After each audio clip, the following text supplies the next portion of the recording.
跑步姿勢有板有眼。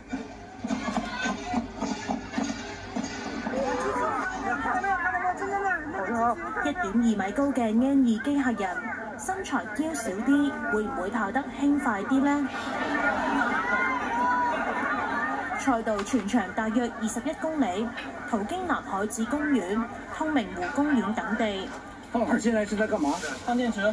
當中有8個專屬補給站，俾機械人更換電池同埋調整零件。好，拜拜老師。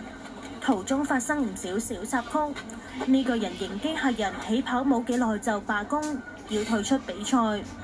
完犢子，腦袋摔掉了。有機械人跑下頭部甩咗，喺冇頭嘅狀況下繼續跑。呢個機械人就棘親跌低，俾其他機械人後來居上。加油！半馬賽事人形機械人組最終係由天宮嘅機械人以2個鐘頭40分42秒嘅成績奪得冠軍。有唔少人到場睇比賽，為跑手同埋機械人打氣。平時就喜歡機器人，也在學編程，所以看一下現在的比賽。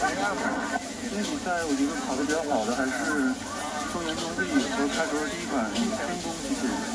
他們的這個人形啊、擬人化呀，包括跑姿啊，包括這個速度啊，都還不錯。喺補給站以外為機械人換電池，同埋喺比賽過程中換另一個機械人接力跑完比賽都算違規。比賽最後嘅成績係由起點到終點嘅時間，再加上違規嘅時間。